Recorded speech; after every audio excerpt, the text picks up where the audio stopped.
Undisputed is coming up in about 11 minutes. Good morning, Joy. What are you and the guys talking about today?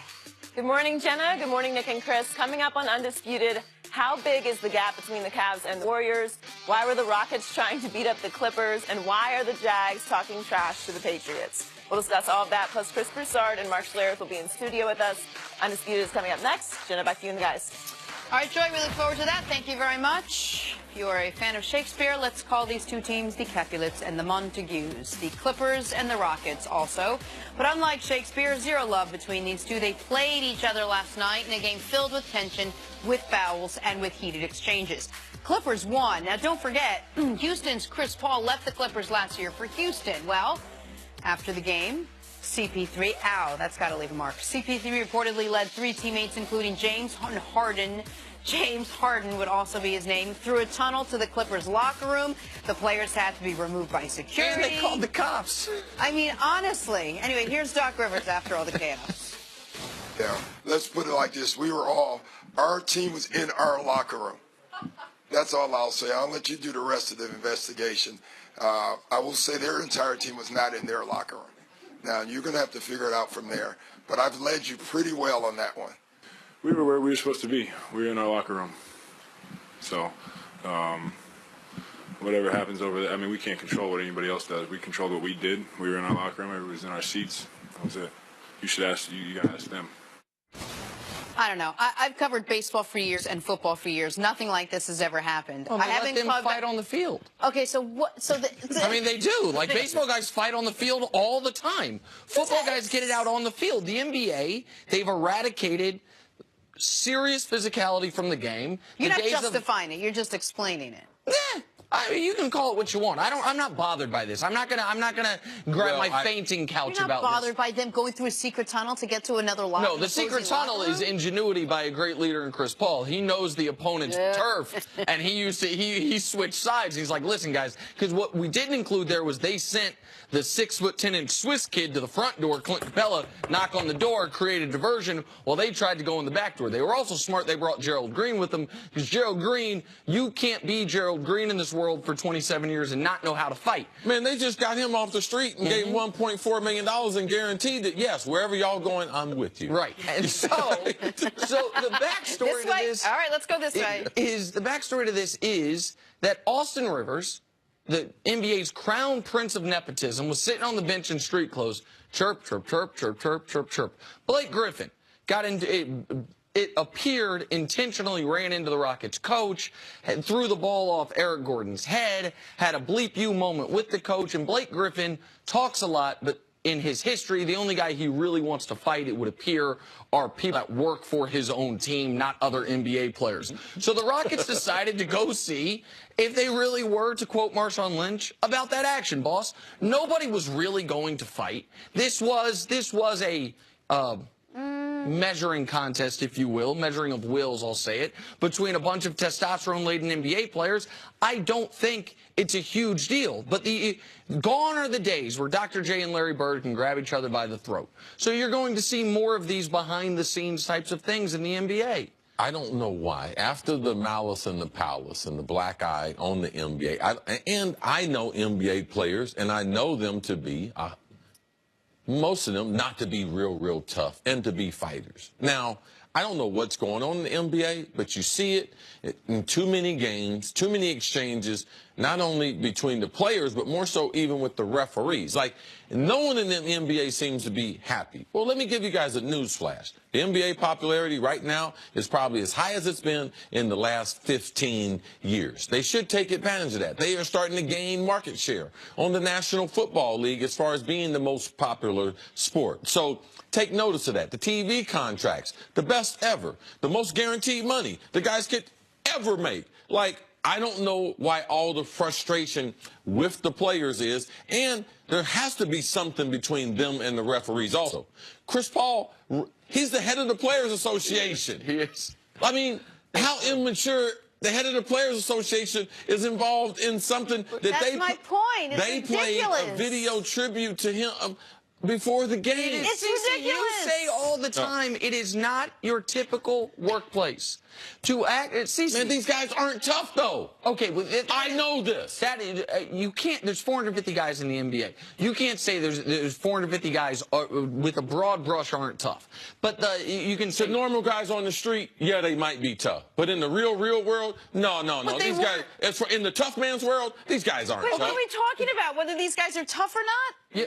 Jenna, it's pro sports. It's guys talking trash to each other. It's guys banging bodies with each other. So everyone else can talk trash, but Doc Rivers' son can't talk trash. Well, so now they make an exception to him, but everyone else can talk. I think it's a little different when you are not playing in the game. That's why There's a lot of guys on the sideline talk trash, and they're not playing. They're in street clubs. Right, and a lot of those guys, listen, I didn't organize the coup. Like, I'm not the one that said, let's go get him. There was a reason it was extra irksome to Chris Paul and company what Austin Rivers was doing. It's like the teacher. The teacher comes in the room, asks, who did it? Everyone's like, I don't know who did it, but you're laughing. So you're either help instigating it, you're promoting it. So that's the reason why I'm taking exception with you. I'm just not bothered by What's it. the issue with Austin Rivers? Man, his daddy gave him $40 million. He's not very. His dad's the GM and the coach. They trades for him, gives him a contract. He talks a lot of trash. He's always carried himself like he's a star. His dad paid him like he was a semi-star, and he's none of the above. So, like, he's the one guy. He's the one guy in the NBA who inherited a roster spot, and so people don't like that. Like in pro He's good sports, enough to be in the NBA, Nick. Now, you might not be happy with the contract, but he is plenty good enough to be in the NBA. Sure, he's good enough to be in the NBA. That part, you are correct, sir. Not worthy of trailing through underground tunnels and railroads to try to get to the You other said the locker teacher room. comes in class. Clint Capella's like, they just told me to go to the front door. I didn't even know what was happening. But you're back there smirking. I know Right, you got something. giggling I think under it's his breath. funny. Thank you. Let's go to the NFL now. We're down to 4 teams, and the Steelers are not one of those 4 teams. Pittsburgh still reeling from their loss to the Jaguars on Sunday. Their quarterback, Ben Roethlisberger, played a great game and afterwards said, well, he still feels he's got a lot left in the proverbial tank. Big Ben, who turns 36 in March, says he wants to play at least 3 more seasons. I love when they get specific. However, offensive coordinator Todd Haley might be there no more seasons. CeCe, do the Steelers need to make big changes next year, or do you like the team that they have put together? Well, I mean, they got a good team they put together. Yeah. Yeah, but it's, I mean, what happened last postseason? What happened the one before that? The one before that. Yep. I think they had 4 in a row. Then they missed one. And then the one, how long has it been since they won the Super Bowl?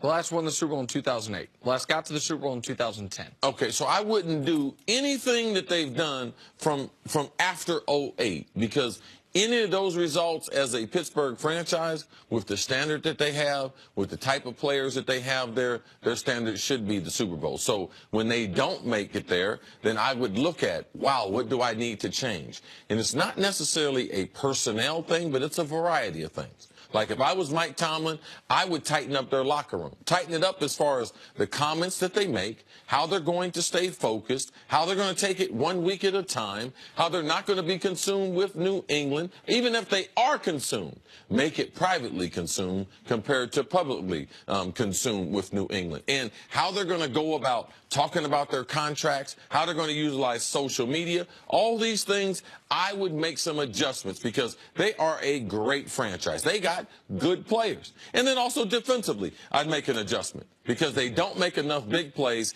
And you give up 45 points to Jacksonville at home and you lose to Jacksonville 2 times at home, I would make some type of adjustments. Look, the Steelers are coming off regular season-wise their best season of the Mike Tomlin era. They lost the Defensive Player of the Year in Ryan Shazier, and they weren't able to overcome it. Like, period. Why'd they lose to Jacksonville? Because their best defensive player was in a wheelchair. Even if they had Ryan Shazier, their star running back would have still been talking about his contract or being franchised the night before the game. And I'm just saying, Nick, if you're not looking at some of those other things that they've done in the locker room, the lack of unity, I mean, the national anthem stuff, and all the other, Mike Mitchell, like all those things, if you don't think those are part of the changes, then we're just closing our eyes to what Pittsburgh has done. It's not that I'm trying to close my eyes. It's that Pittsburgh's way has worked. They've been, other than New England over the last decade, they've been the most successful franchise in the NFL. Okay. Everyone can't be the Patriots, and I know for some reason... Are they playing this weekend? No. Are they good enough to be playing? Yeah. Should they be playing? Sure. Why aren't they playing? Because they had a bad opening quarter against Jacksonville. Or what big changes are the Saints making? What, are they playing this weekend? Are they good enough to be playing? The Saints made changes last year, Nick. Because they missed the playoffs. Because they had been bad for 3 years. The Steelers have been in the playoffs 4 straight years. Okay, well, okay, Pittsburgh. Our goal for 2018, you know what it is, Jenna? Let's repeat what we did. Absolutely. And come up short. No, because they came up short. Right, but you said absolutely. Absolutely. So no problem. You're going to have a great regular season, and you're going out the first round of the playoffs. Right, but that's one does not equal the other. And the idea that you can just, hey, Mike Tomlin, be the exact coach you are, the exact motivator you are, but change this part. I'm going to tell you what Bill Belichick has done, and I've watched him win 5 Super Bowls. He did it like 2 or 3 different ways. They started on a defensive special-oriented team. Then they went to the Tom Brady era in the last 3 of them where they threw the ball, utilized the backfield. He's made changes. That's a schematic philosophy, but Belichick hasn't changed his overall coaching philosophy. Okay. You're asking Tomlin to be more like Belichick. I'm asking Tomlin the same thing I'm asking you. Let's get better, man. We have to go. Let's get better. We can still talk about this. We just won't be on TV. So you Let's guys get keep better. talking about it. We got to run. We're back here tomorrow morning at 6:30 Eastern. Undisputed starts right now.